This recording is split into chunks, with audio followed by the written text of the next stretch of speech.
446 میں آ کر شیعوں کی حکومت کو ختم کیا تغرل بیگ سلجوکی نے۔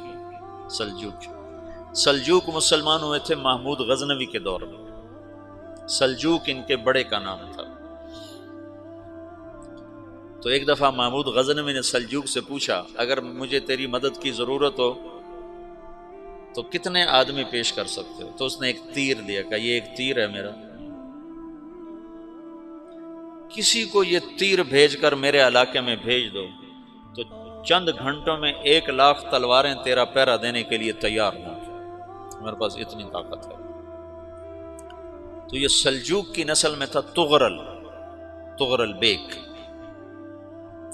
اللہ تعالیٰ نے جب عرب زوال کا شکار ہو گئے اور ضعف کا شکار ہو گئے، جیسے بڑھاپے کا کوئی علاج نہیں، جب قوموں پہ زوال آتا ہے تو اس کا بھی کوئی علاج نہیں، پھر اور قوم کو جگہ ملتی ہے۔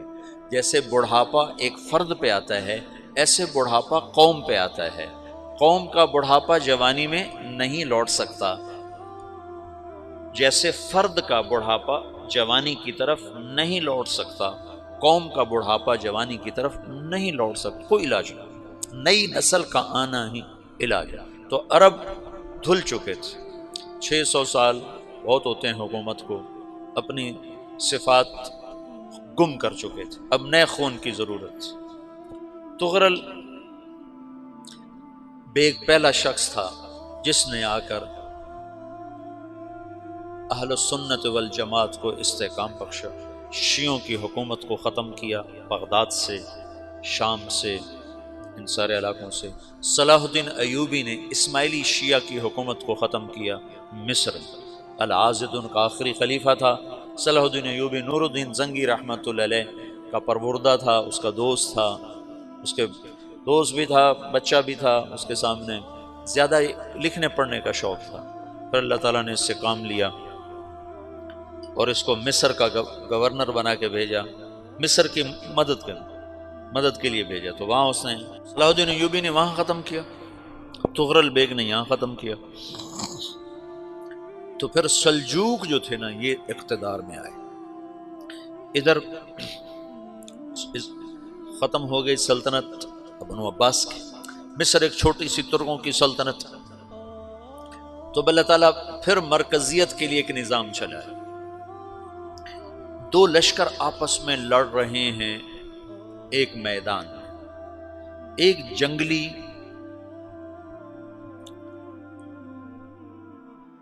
بدوؤں کا قافلہ، جنگل کے لوگ اپنے قبیلے کو لے کر، ایک جنگلی قبیلہ اپنے سردار کے ساتھ نقل مکانی کر رہا ہے ایک جگہ سے دوسری جگہ۔ اللہ کا نظام کہ یہ لوگ چلتے چلتے چلتے اس وادی میں پہنچ گئے جہاں جنگ ہو رہی ہے، 2 لشکر آپس میں لڑ رہے ہیں۔ جب یہ وہاں پہنچتے ہیں تو ایک لشکر کے قدم اکھڑ رہے ہیں اور دوسرا غالب آ رہا ہے۔ ان کو نہیں پتا شکست کھانے والے کون ہیں اور فتح پانے والے کون ہیں، ان کو نہیں پتا۔ اس جنگلی قبیلے کے سردار کا نام بھی تغرل ہے، تغرل۔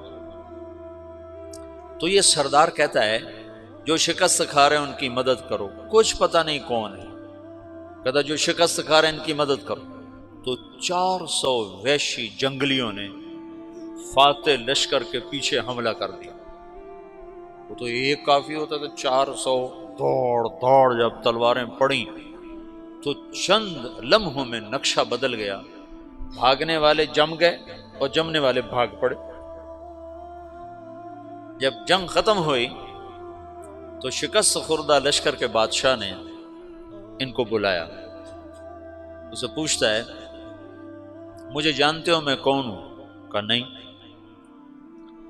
کہا تو تم نے میری مدد کیوں کی؟ کہا انسانی ہمدردی کی وجہ سے، تمہیں شکست ہو رہی تھی اس لیے تمہاری مدد کی۔ اور اس نے اپنا تعارف کرایا، میں ہوں سلیمان سلجوکی، ترکی کا بادشاہ۔ مسلمانوں کا لشکر تھا اور تاتاریوں سے شکست کھا رہا تھا، تاتاری فتح پا رہے تھے، مسلمان شکست کھا رہے تھے۔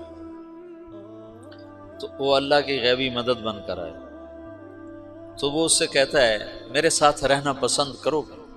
تم نے میرے اوپر احسان کیا ہے، میں اس کا بدلہ دینا چاہتا ہوں، میرے ساتھ رہنا پسند کرو گے؟ کہنے کا کر لوں گا۔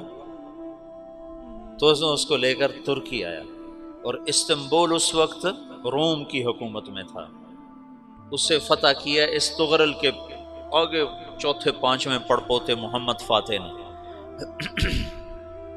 تو یہ استنبول ہے، یہ ترکی ہے، بیچ میں ایک چھوٹا سمندر ہے، یہاں ایک جاگیر ہے۔ تو سلطان سلیمان کہتا ہے یہ جاگیر تجھے وقف ہے، ادھر سے رومی مجھے تنگ کرتے ہیں حملے کر کر کے، تو میرا دفاع کرتے رہنا، یہ جاگیر تیری۔ یہ اس جاگیر پہ اس نے اپنے قافلے کو آباد کر دیا، اپنے قبیلے کو، اور ایک چھوٹی سی حکومت بنا لی، جو ایک صوبہ سمجھو سلمان سلجوقی کا، وہ ایک چھوٹا سا صوبہ ہے۔ وہاں جب یہ رہ پڑا تو پھر یہ ایک شیخ کے بیت ہوتا ہے، وہاں شیخ طریقت ہے، ان کے یہ بیت ہونے جاتا ہے، وہ اس کو رات اپنے پاس ٹھہراتا ہے، تو ایک کمرے میں ان کا خادم ٹھہراتا ہے۔ یہ جب کمرے میں جاتا ہے تو سامنے دیوار میں تاکچے پر قرآن پڑا ہوا ہے، تو یہ تغرل بیگ کہتا ہے یہ کیا ہے، یہ کیا ہے؟ تو وہ خادم کہتا ہے یہ کتاب اللہ ہے، قرآن ہے۔ اچھا، وہ اس کو وہاں چھوڑ کے باہر چلا جاتا ہے۔ وہ دیہاتی آدمی، جنگل کا رہنے والا، پہلی دفعہ زندگی میں قرآن دیکھا، وہ کہتا ہے یہ قرآن ہے، اللہ کی کتاب ہے، میں اللہ کی کتاب کے سامنے سو جاؤں، کتنی بے ادبی ہے۔ تو اس نے ایسے قرآن اٹھایا اور سر پہ رکھ لیا اور کھڑا ہو گیا، ساری رات قرآن سر پہ رکھ کے کھڑا رہا۔ رات کے پچھلے پہر اس کو خواب آیا،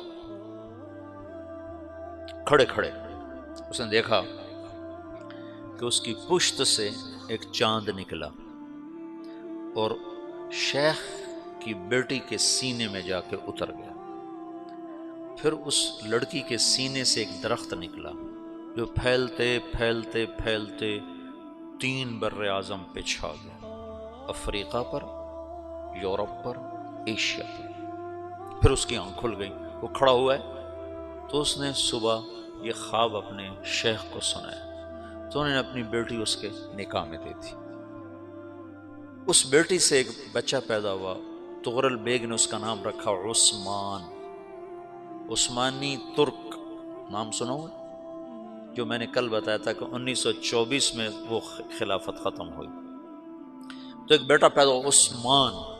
عثمان نے پھر ایک نئی اسلامی حکومت کی بنیاد رکھی جو 1924 تک چلتی رہی، کوئی 800 سال یہ حکومت چلی۔ تو حکومت کا شرازہ بکھرا، لیکن پھر جڑ جاتا تھا، پر وہ قرن اول والا جوڑ کبھی نہ پیدا ہوا، ٹکڑے بن گئے۔ ان ٹکڑوں میں اللہ لوگ پیدا کرتا رہا جو دعوت دیتے رہے، دعوت زندہ رہی۔ جو تربیت کا نظام تصوف کے ساتھ تھا، اب وہ تبلیغ کے ساتھ